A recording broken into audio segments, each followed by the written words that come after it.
Okay. So we can see that here we write x1 and x2 as v1 and v2, and we extract the three operations here. And then it becomes v3 plus v4 minus v5. So the last two computations can be decomposed again as v3 plus v4 and then minus v5. We can, using this decomposition, we can construct a computation graph that consists of only simple operations.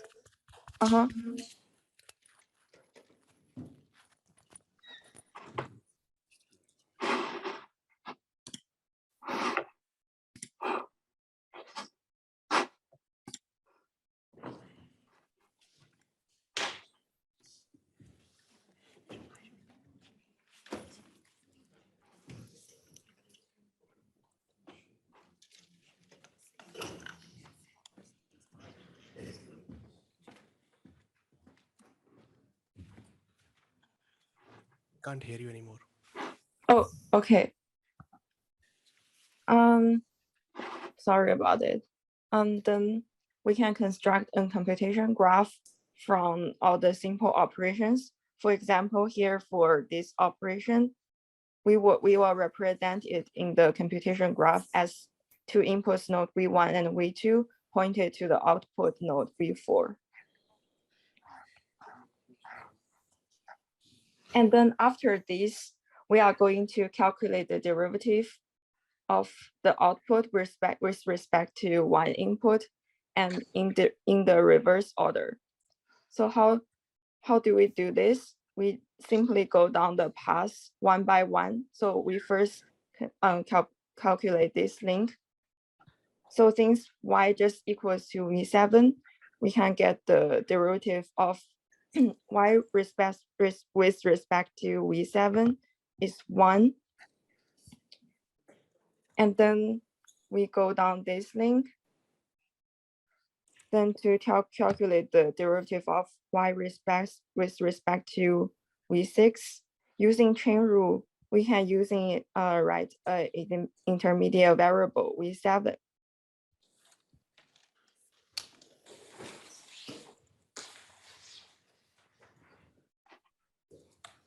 And we can see that this is already calculated before as 1. And to calculate the derivative of v7 to v6, we see v7 is simply v6 minus v5, and we know the derivative for this subtraction operation. So 2 v6 is just simply 1. So this is 1 times 1, again 1. And next, we are going to calculate the derivative with respect to v3 here.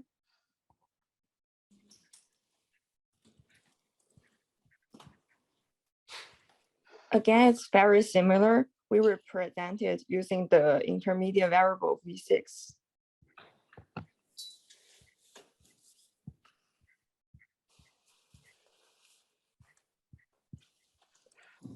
As we can see, again, this is calculated before, and this part is again composed of a simple operation. And this is 1 times 1 again, is 1.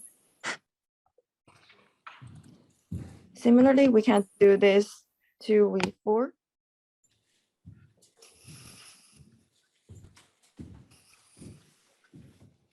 By using chain rule on v6.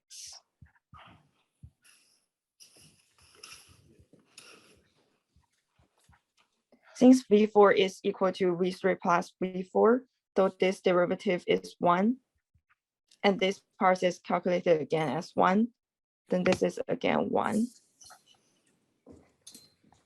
And then the last part is to calculate the derivative to v1, which is the same as x1. So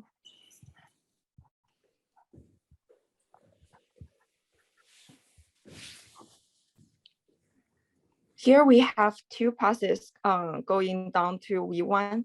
So when using the chain rule, we need to write both of them because both the derivative of V3 to V1 and V4 to V1 is not 0 because they have a dependency in calculated by operations. But for other V variables, it's not related to V1, so the derivative will just be be 0. So we write out with V3 and also V4.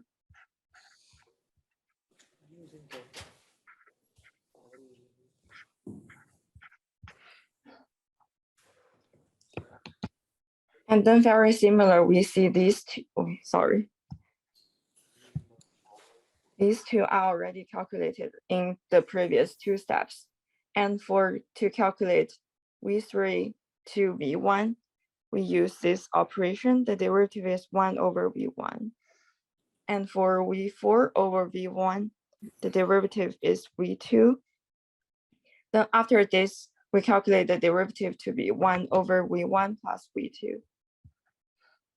Then we finish the process of calculating the derivative of y to x1. Any questions related to the calculation in this example?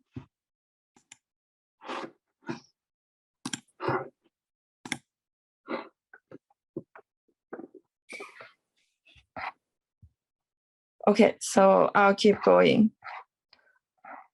Here is a typed version that represents more clearly of the process just happened. We can see that we actually compute for each operation reversely, go down the computation graph until we reach x1. Also, we can see that in previous example, when we are calculating the derivative of y respect to x1, in the process of doing this, we also successfully calculated the derivative for all the nodes along the path for like V7, V6, V3, V4, and V1. So everything along the path. So we can see that by using Autodiff framework, it is very computation efficient.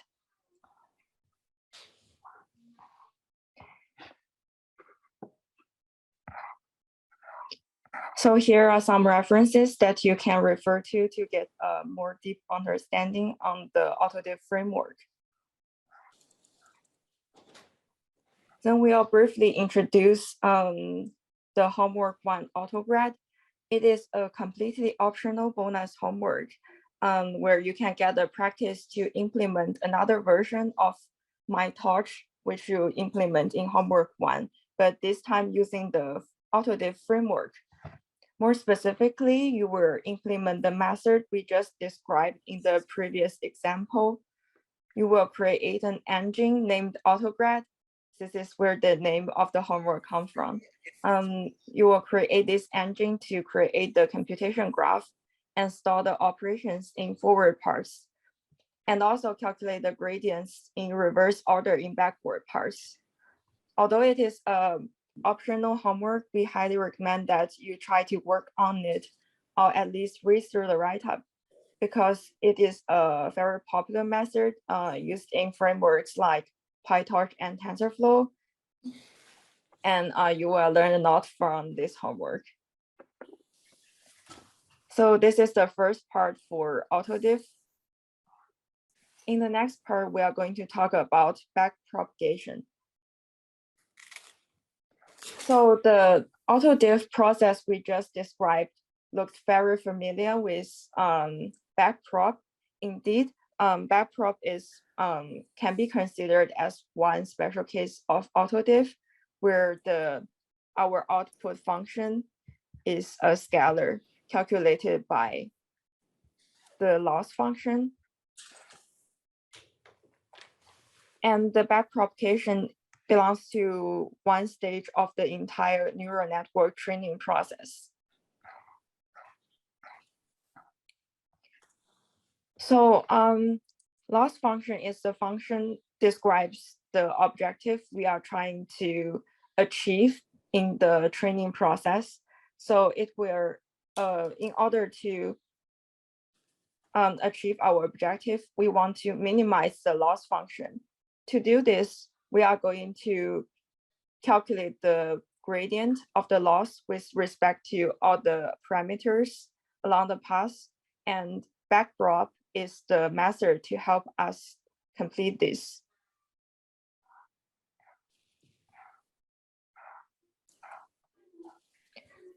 Also remember from class, gradient is just the transpose of derivative. So next part, we are going to talk about how to calculate the derivatives using backprop, and that will be used again in the training process to reduce the loss function.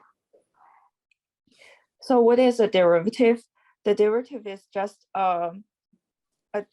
describes how a small change of the input variable, here is x, result, how does that change impact the output? So it is simply the change in output function y divided by changing changing the input x when both quantities are very small. And also from the lectures, we know that derivative of y with respect to x can be represented by this notation. And we have this relationship I just said before. The change in the output will be the derivative times the change in the input. This is a very useful formula to check the derivative shape, especially in the upcoming quizzes and homework. So for example, if the output is the loss function, so this one will be a scalar, which is 1 times 1. If x is a vector, then we all know its derivative will be a 1 times d vector. So keep this in mind. This will be very helpful. Whenever you get the shape for the output and input, you can get the use this formula to check the shape for the derivative.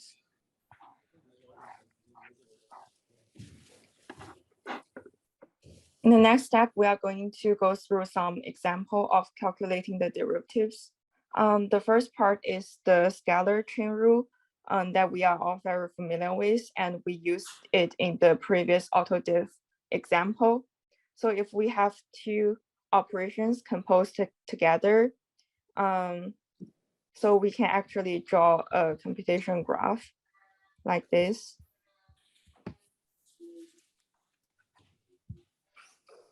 Then we just go back using the gradient here to calculate the gradient to x, just the simple chain rule.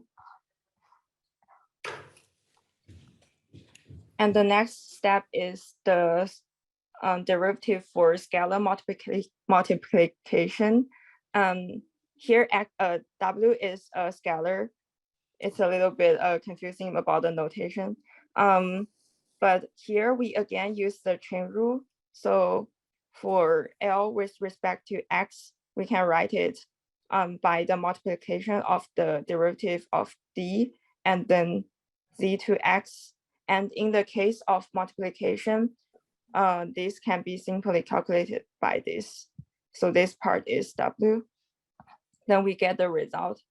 And it's very similar for the derivative of L with respect to W. It's basically the same process. And then let's look at the multivariate cases. For the derivative we just go through, it will be a little bit more complex. So here in the multivariate chain rule, D is given as a vector of k times 1, and L is a scalar. X is D times 1. So as we mentioned above, we can use the formula to check the shape.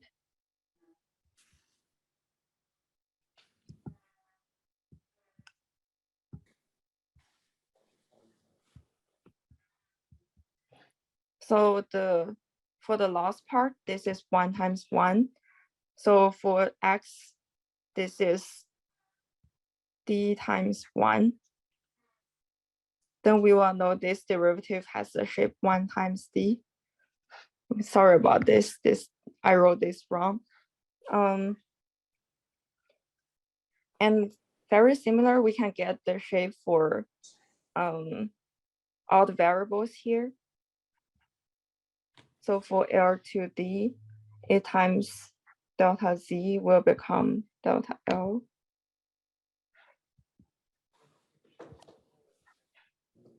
So again, this is 1 times 1, and this is K times 1. So this will have the shape 1 times K. And for D, with respect to X, many times to delta X, it will equal to delta Z. So this has the shape D times 1, and this has the shape K times 1. So we know this derivative has the shape K times D. This is how we calculate the shape for all the derivatives. And for the chain rule, it's basically the same as the scalar case, except that the notation is changed to the multivariate case. And we need to remember that we always write it from the left to right order. So from the loss to the intermediate variable, and then to the intermediate variable z to the input we want to calculate x.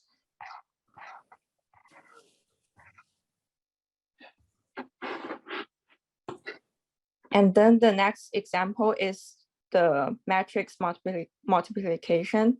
So the first, this part is the same as the chain rule part we just mentioned above. And then we plug in the derivative for this. And this one is simply W. And for the derivative with respect to the parameter W, as we mentioned in class, this is a special case. It does not follow the common rule. So this one, the result is this. We can check this by matching the shape again. But it's basically calculated by the transpose, and the process is explained in the lecture. And the last example is multivariate generalized chain rule. So in this case, we have a very complex function, but if we view it using the process of Autodiff, we can just decompose this into intermediate variables. So if we write it out, the computation graph, it will become like this.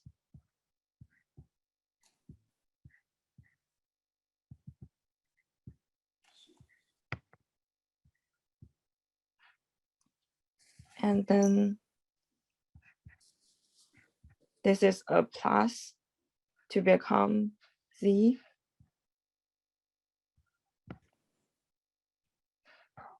So when we calculate the derivative of L with respect to X,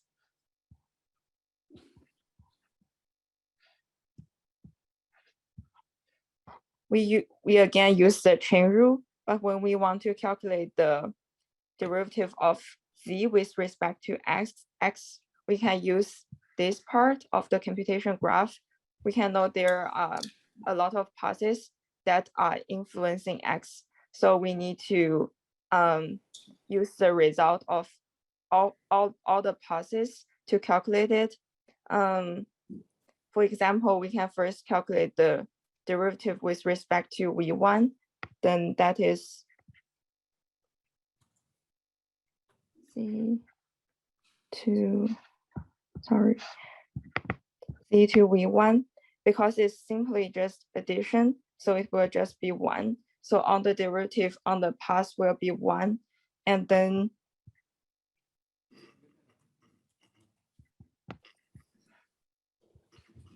if we write this out using chain rule,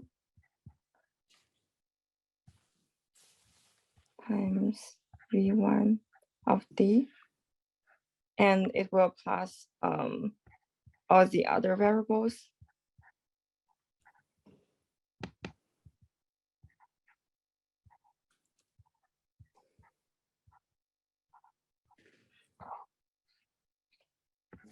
So here we can just get the example, get the result we write here, because all the derivative with respect to V is just 1 coming from the plus operation here.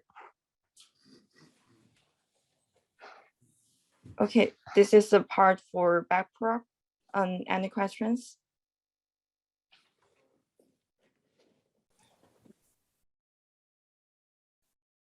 Okay, so we covered why we need backpropagation. So like I mentioned, there are multiple ways that we can calculate differentiation. Automatic differentiation is one of them. There is also a way to compute differentiation numerically. Has anyone seen equations like this for computing derivatives? So how is Autodiff different from numerical differentiation?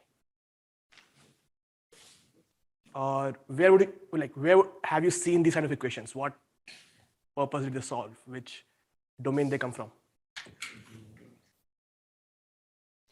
Okay, basic calculus, at least there you would have seen these, right?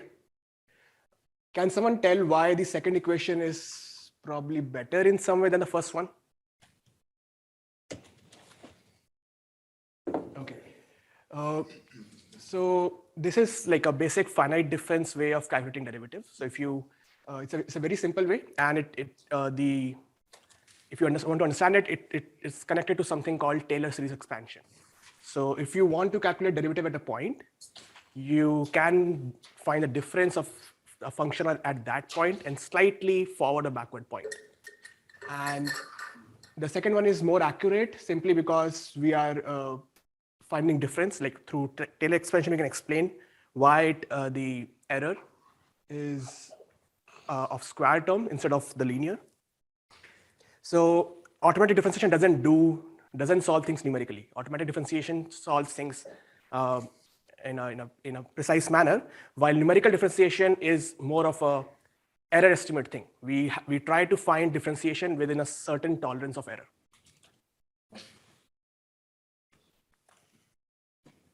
There's another way of calculating differentiation, which we probably would be doing in all our calculus classes, is how to do it symbolically. If you have used Mathematica or Maple or any other symbolic maths applications, you can calculate, like given a function, you can find its derivative. For example, what's the derivative of x square? Derivative of x square? 2x. So, but not every function may have a closed form derivative or a simple enough derivative. The derivative might have too many terms. So auto differentiation is also different from symbolic differentiation. And in terms of complexity, computational cost, automatic differentiation is much more computationally inexpensive. Just for example, the point that you're seeing in the slide, can someone tell why it will require n into n minus 1 computes? So if we have, let's say, a into b into c, and you wanted to find a partial derivative of it with respect to a, with respect to b, with respect to c. Okay, so we don't really have to cover calculus in more detail because these things have been implemented in PyTorch for you. So we can also skip ahead. Or would you want to understand what's the difference between automatic differentiation and symbolic differentiation? Is this something that's of interest, or we can probably skip ahead to the actual code of Autodiff? All right, skipping ahead. So just for the slide next, try to focus on the adjoint definition. So we are defining adjoint of any variable as a partial differentiation of the final output y with respect to that variable. And the reason we are doing this, so focus on the reverse mode auto differentiation. So auto differentiation can be implemented in two manners, either in the forward mode or reverse mode. All the deep learning frameworks will be using the reverse mode of auto differentiation. And it's logically the same process as you studied in backpropagation. You start with the output y and try to calculate the derivatives in the backward direction. So in this graph, for every variable, we'll calculate the partial derivative of y with respect to that variable. And that's what we are calling adjoint. Sorry. Yeah, go ahead. Then if we would have to do the same thing that we do with backpropagation in training a neural network with using numerical differentiation. Okay. How, like for example, we wouldn't have to use the chain rule. We would just see in the limit how a change, say in one weight, how impacts the loss. Yeah, so in theory, you can like avoid all backpropagation and directly calculate the derivative of loss with respect to your input variable within a certain error tolerance. Okay. The problem is that this method is not numerically stable, and hence we don't use it. We can use it as a unit testing for testing our Autodiff implementation, but directly using this for backpropagation might make your entire training diverge. Would you want me to go into detail why it is unstable, or is it good enough explanation? It's an answer to my question, but yeah. And then symbolic differentiation, what's the difference? So symbolic differentiation is simply we are calculating things just like in a calculus class. We calculate things manually. Like for every function, we try to find its derivative based upon what we are already told as some basic building blocks, like x to the power derivative of x to the power n is n x to the power n minus 1. So in similar ways, we try to find derivatives. That's symbolic differentiation. You can also use Mathematica or Maple to do that for you. But that's also not a very good method for our deep learning frameworks because it's much more computationally expensive than Autodiff. So, for example, if you try to calculate this function through differentiate this function through symbolic differentiation, you will for every variable theta I, you'll have to do n minus 1 multiplications.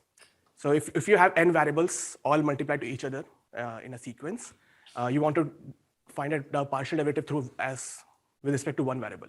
So that one variable will get dropped, and you'll have the remaining n minus 1 variables inside the pi. And that you will do for every n variable. So that becomes n into n minus 1 calculations. Now, many of these calculations are also common. For example, let me see if there's a chalk here. Okay.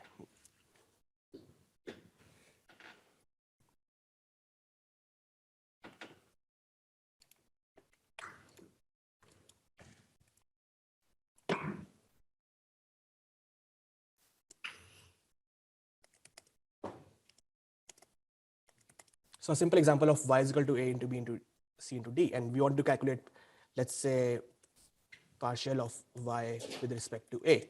This will actually be just b into c into d. Am I correct? Oh. Did you unplug your laptop by any chance?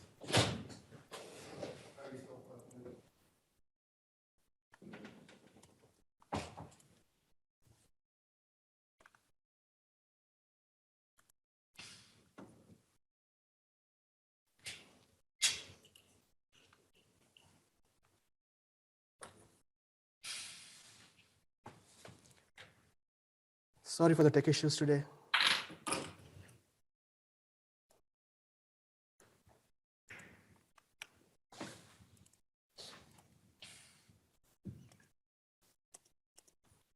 Okay, now can everyone on Zoom also see my screen?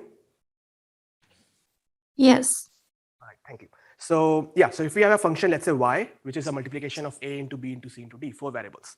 Now we want to calculate partial of y with respect to a. So everything else is constant with respect to a, so we only drop a, correct? So is everyone convinced with second line? So partial differentiation of y with respect to a will have 3 variables in multiplication. Similarly, for b, we'll have a into c into d, again 3 variables. So, and in total we have 4 variables. So in total we'll have 4 into 3 is equal to 12 multiplications. But if you compare these,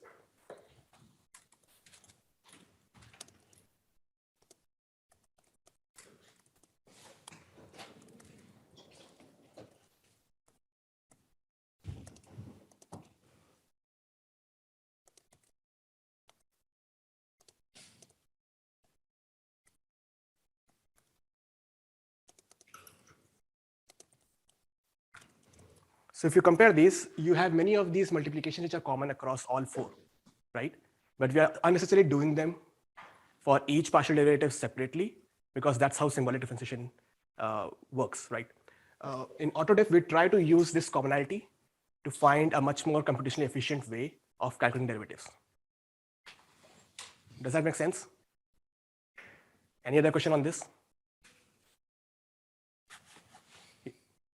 All right.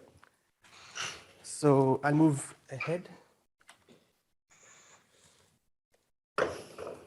So this case, this was covered when we were talking about Autodiff, right? If you have a multiple pathway kind of connection when you're trying to do your backprop, how do you deal with it?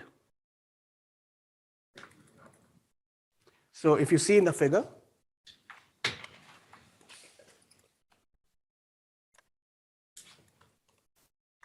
you will like as long as things are going linearly backwards, it's an easy expression, correct? But if you have connections like the v4 variable, so from v6 you have one path going to v1 directly, and second path from v6 going to v4 and then v1. So how do you handle this kind of pathway? So a small explanation for this is that you don't fully calculate every partial derivative. You rather calculate something which is like a partial adjoint. So it's the same thing. So up till now, we were directly calculating what would be the dy by dvi. So what's the partial derivative of y with respect to each variable? Now, instead, just multiply one more term on it, which is the second term here. So you multiply this with the partial derivative of the current variable divided by the preceding variable. That's you're defining as a partial adjoint. The reason we are doing it again is just to handle this multiple pathway case, which makes it a very simple addition whenever we have a pathway. Is there any confusion regarding why we do this?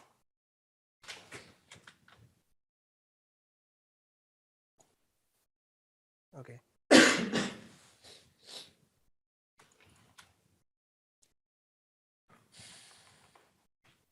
So a quick question.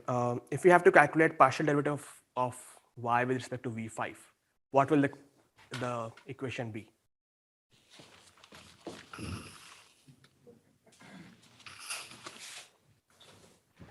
Okay, so this is a rough pseudocode for how Autodiff algorithm can be implemented. We start at the y, the output. What would be the derivative of output with respect to the output?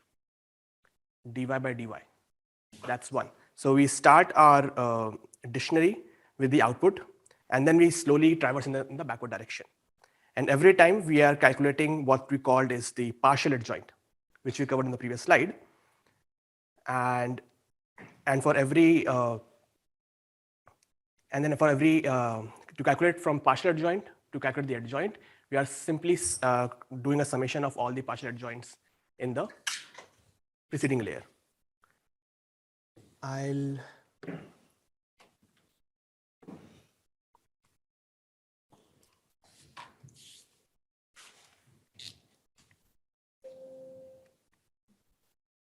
So there is a code part also for this, which we did release in the Piazza post.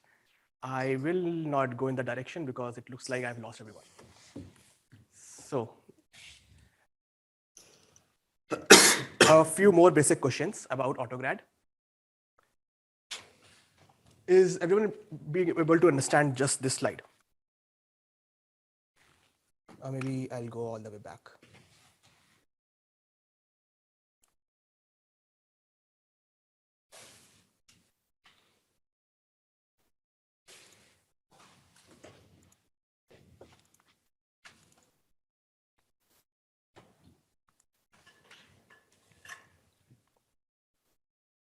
Okay.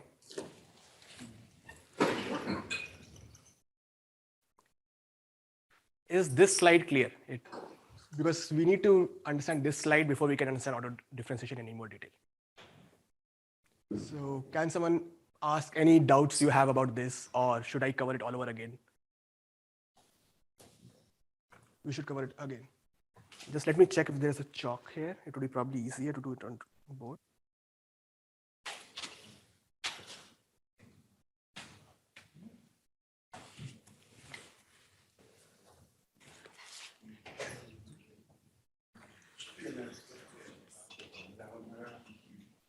Yeah, on the other side over there.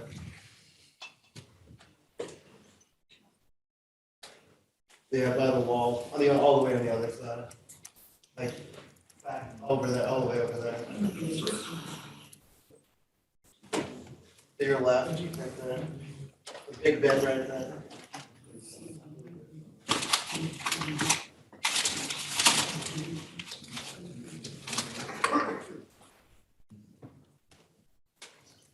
And can we move one of these screens up? Yeah, you can put the left one up. Here, I got it.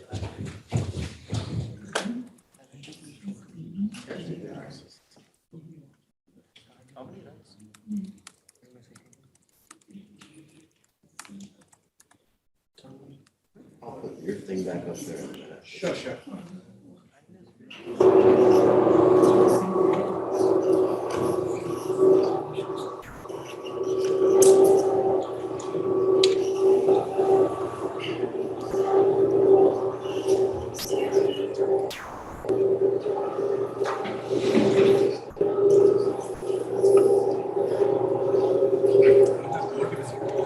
No, it should appear there. Just give it a minute. Sometimes. Yeah, I'll zoom in on it and everything, yes.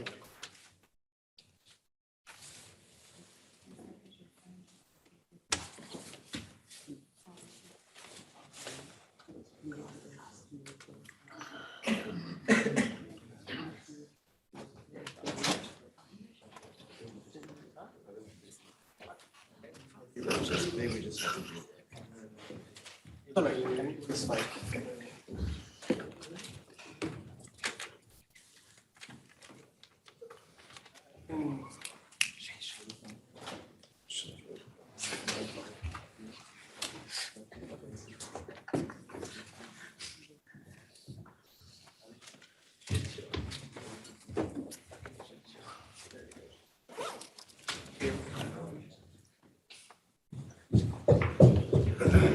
Okay, so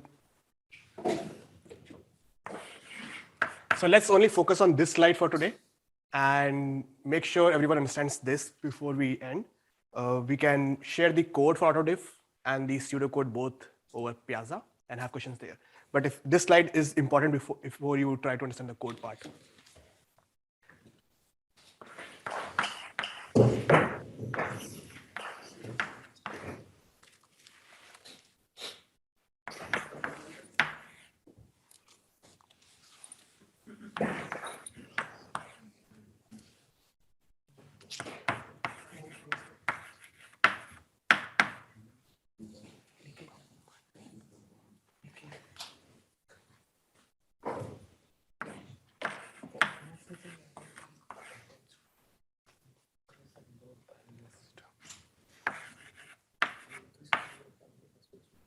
Now, our output is y, and we have a two-dimensional input.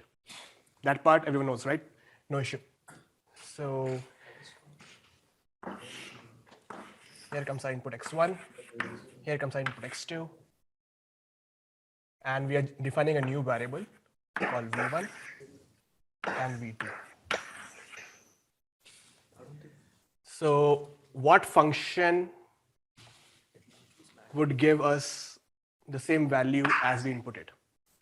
So you saw in the slide that v1 is equal to x1 and v2 is equal to x2.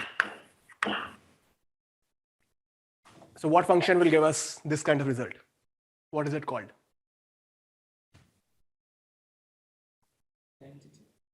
Identity. Yeah. So these are identity functions. Now, the difference between how you are implementing backpropagation in your homework part 1 versus how would you be implementing backpropagation in your homework Autodiff, is that in homework part 1, we were working at a layer level. You were calculating equations for every layer, forward pass and then backward pass. In auto differentiation, we don't do it layer level, we do it at an operator level. So we try to convert this entire equation as a sequence of operations. And because we have a sequence of operations, like we got an input, we made operation A, then we made operation B, then operation C in forward direction, and then when you're going backward direction, we are just doing the reverse of the operations. So that's the whole idea of auto differentiation. So the first operation we are doing on these incoming variables is identity. That gives us v1 and v2. Now, second operation, make sure I'm going in the same direction. Yeah.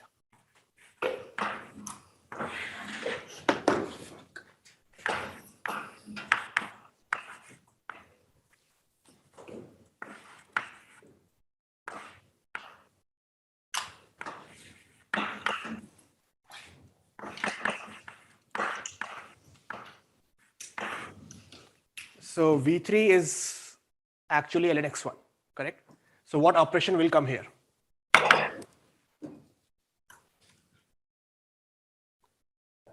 So for each of these circles, I'm putting the operation outside the circle, and I'm putting the output value of that function inside the circle. And this is the input variable. So we have, if we have, y is equal to fx kind of function, x goes inside the circle, f is the function applied, and y, sorry, my mistake. Y goes inside and x is the input. Is this notation making sense? Okay, so what function should I put here? Log? Okay, then we have x1 and x2. So v1 is equal to x1 and v2 is equal to x2. Let's define it as variable v4. Is that the same? Yeah. And what function is it? Product. So let's call it product. Then we have sin x2. So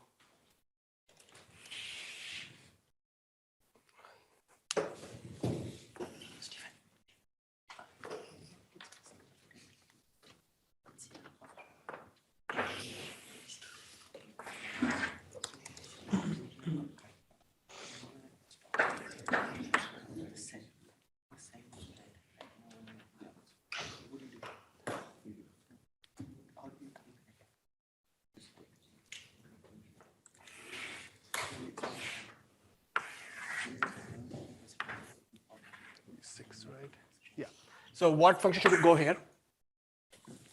V5 is sin x2. And we can only do one operation at a time. So we can either do subtraction first or sin first. So let's do sin here, which will make, wait, I can do this first.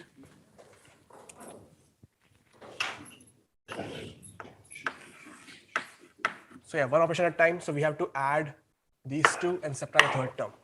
So we do add here. And we do subtraction here.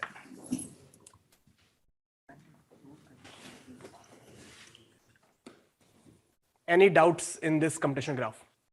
The reason we are spending time here is because by the time you go to convolution and recurrence layers, the backpropagation equation for your homework one part, for your part ones will become more and more difficult. And you will have to create these kind of graphs to figure out what the backpropagation equation is. So is everyone able to create back this kind of graphs for any given equation? Any doubts regarding that?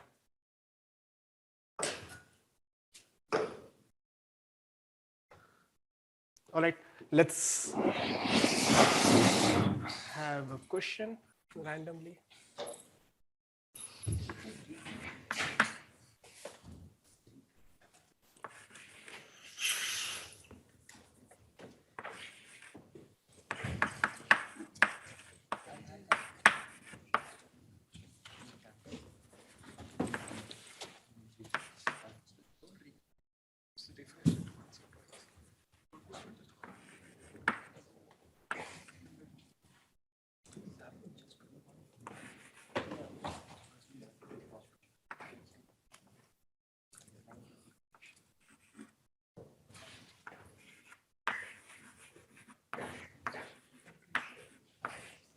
Can someone make the graph for this equation?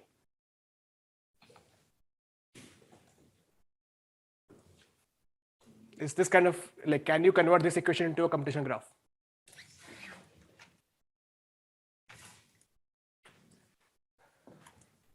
Or do you want me to do it all over again? Are you sure? Okay, so let's move it. Okay.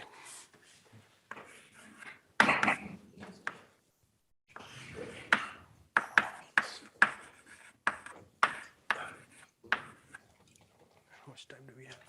All right. So again, we have how many variables here? How many variables? 3. So we'll just make 3 lines. I'll put x3 in between just to make my graph easier.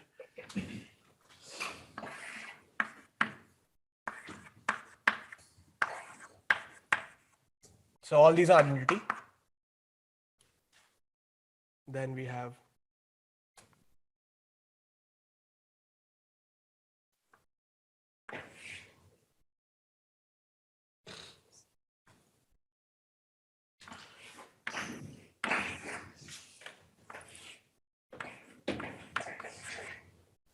so we for x3 we are doing 2 operations. One is sin x3, second is cos x3. So this one is, let's say, sine, this one is cos, and then we are multiplying x1 with sin x3.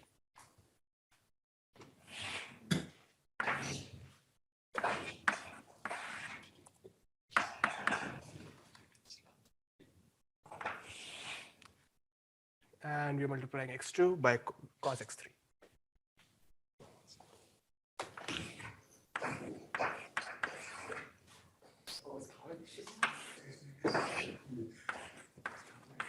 What should be the final operator here? Plus. Is this clear? Any confusion regarding this? Yeah. V1, 2, and 3, when we isn't that the same as the x1, 2, and 3? Yes. So the reason I'm explaining this way is because v1 is also we need as a variable. So x1, x2, x3 are not seen as variable; they are seen as input. So in this the concept of the graph, we have input coming in from the previous. In terms of the lines, show the input. The circles show the output, and we put the functions here. Hence, we are doing it in this way. So this is just more like, you can say, semantics. Any other question? All right. Oops.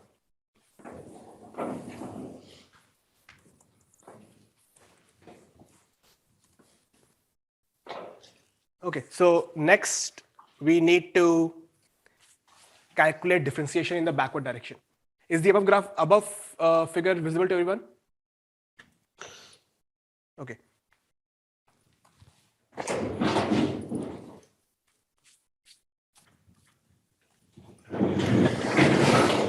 Add line here. This is y. So now, what would be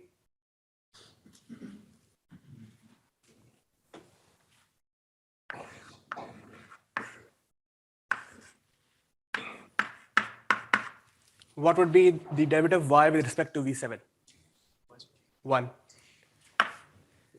Then after v7, let's move to either v6 or v5.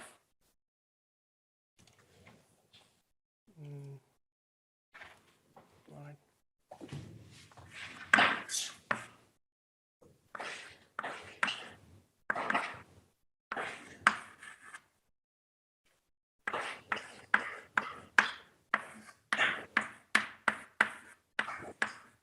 Is this chain rule clear? Okay, so we already know this is 1. What should be the derivative of v7 with respect to v6?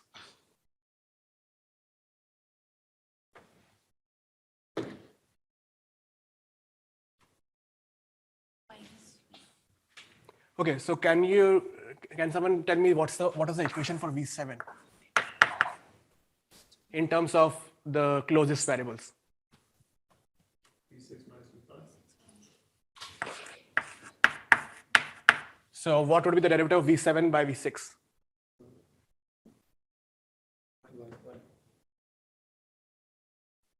So this, if we do this, we'll have 1, right? So this also turns out to 1. Now, in terms of this notation, we start calling every derivative. So the derivative of y with respect to the variable is what I was talking about as adjoint. This is just a notation for it. So we can solve all these expressions as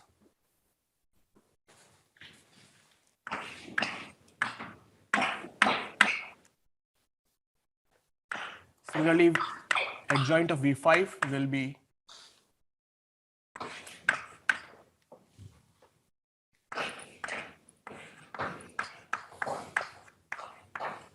what should this value be? What is derivative of v7 with respect to v5? This one. Minus 1. So this is minus v7.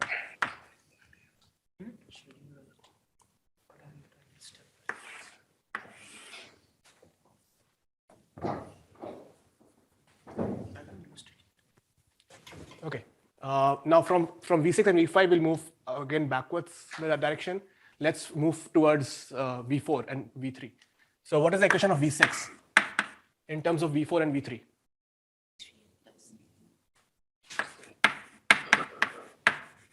So can we calculate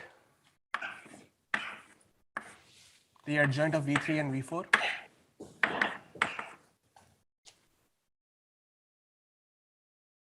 Will that be V7 or the adjoint of V7? Sorry? Oh yeah, this is adjoint of v7. Thank you. So what should these be?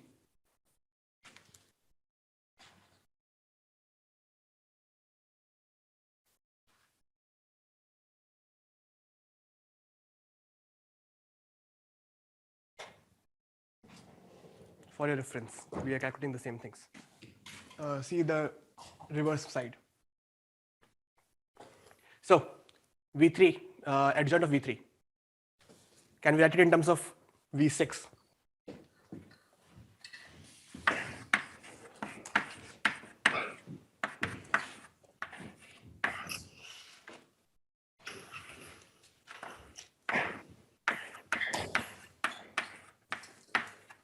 We already know this value from here. So this becomes adjoint of v6. What is derivative of v6 with v3? 1. v4, same story.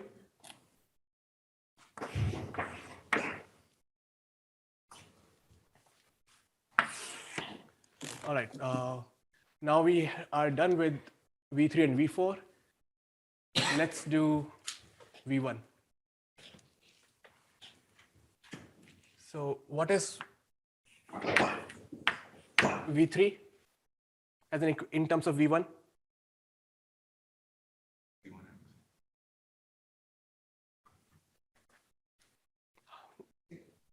Sorry? Yeah. Okay. And what is V4 in terms of V1 and V2?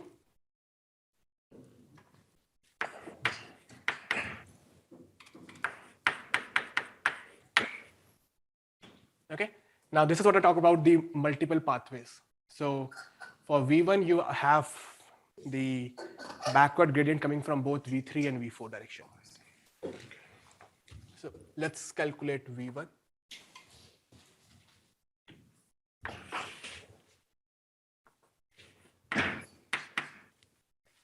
And here's where we come on this slide.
Now, is this equation correct or incorrect? Can someone check and tell?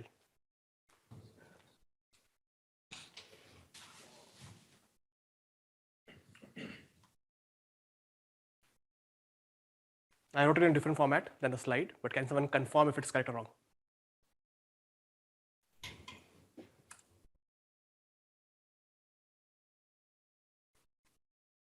By chain rule, is it correct? Is everyone clear on chain rule? I could be making a mistake. So if we are all making a mistake, if we are making a mistake, then all right. So now, do we know this value already from here? So this is adjoint of V3 plus this is adjoint of V4 .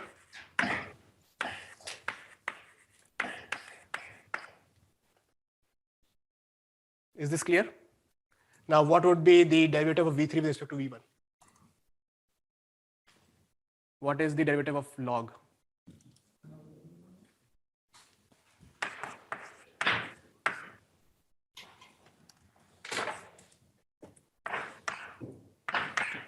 And what is the derivative of V4 by V1? V2. Is this clear? Now, when I said in my slide that we are describing something called partial adjoint, I meant by this.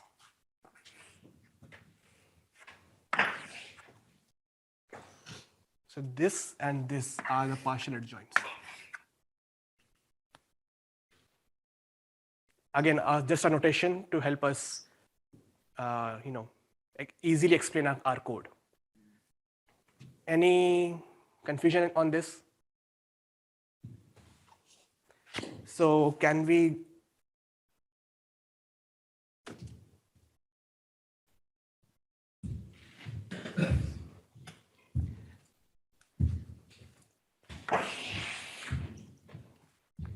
find V2 then, finally, the last one?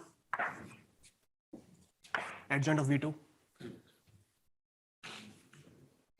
we have V2 here in the V4 equation, and we have V2, where it is, V5 equation.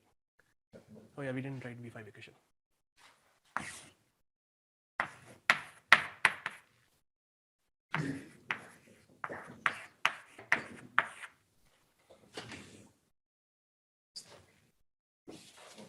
Can someone tell me the equation of V2? If that part is clear, what should be the equation of V2?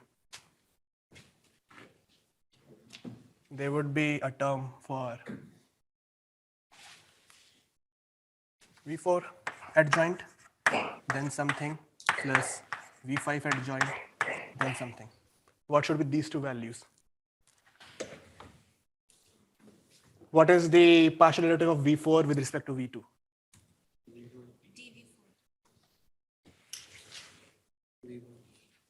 V1. And partial derivative of V5 with respect to V2?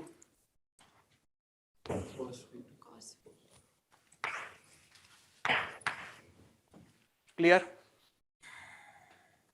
All right, how much time we have left? We have 8 minutes. Any confusion regarding this before I move to the code? Would you want me to move to the code or end the lecture here? All right. The slides will be shared, so you can look at this pseudocode, which is pretty much doing the same thing, but instead of calculating the adjoint every time, it's much more efficient to calculate partial adjoint. Because when you're calculating partial adjoints, we simply have to add them without any further computation to calculate the actual adjoints later. So for every stage, we calculate partial adjoint, whether we need it or not. And then in subsequent step, we calculate the final adjoint values. So this is a pseudocode. And similarly, PyTorch has also released a simpler version of AutoGrad. Again, this will also be shared in the Piazza post. So you can go through the code, run it, play with it. And if you have any questions, you can come in the office. Yeah. Next question about the final slide. On the final slide, it highlights the difference between backprop and This slide. yeah. Okay. I should have hidden this slide. So, yeah, what do you want to know about this? I wanted to ask in the older backprop that was used, how did they go about solving the if they weren't using partial adjoints? Okay. So, like backprop as a concept, what we learned in lecture is about calculating partial derivatives from the final loss value towards the input variables, correct? So that mathematical concept stays the same. It is not being replaced. That will probably stay, although there is a new paper coming in from Jeffrey Hinton, which does 2 forward passes to avoid backprop. It was released around Christmas time frame. I'm still trying to read it. So yeah, backprop stays the same. It's just that how do you implement backpropagation? So Python, TensorFlow, in the earlier days, they were implementing it in this manner, where you are calculating these values at like for each value of V1, V2, V3, you calculate the forward pass and then you calculate the backward. In this case, anytime you change the values, you have to calculate the backward pass again.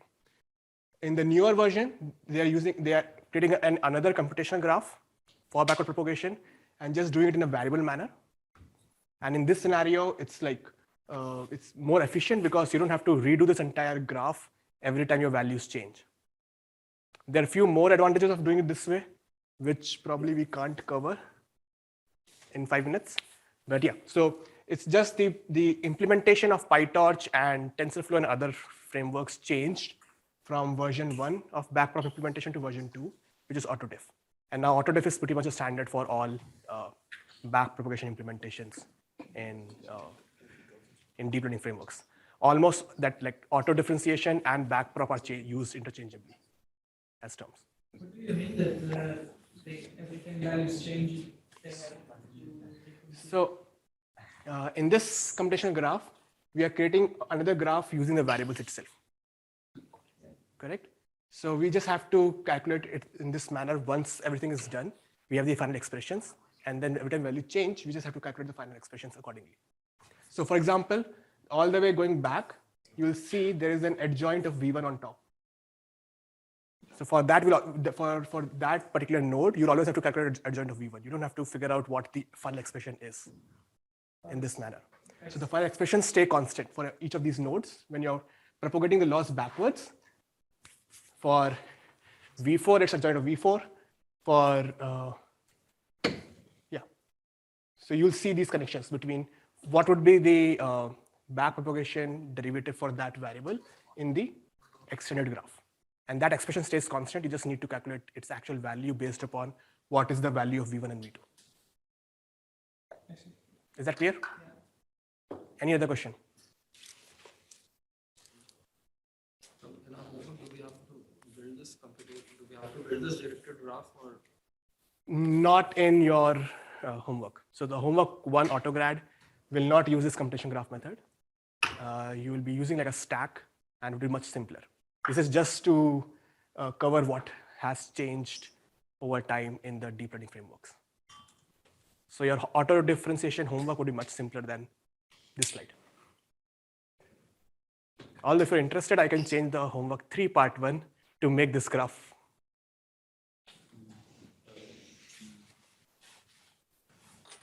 Anyone up for it? All right. Any other question? I'm saying if you want to implement something like this graph, I can change homework 3 part 1. So you can implement something similar for, LSTM or recurrent networks. Maybe you can teach that in the recitation. Sure. What else? Any other question?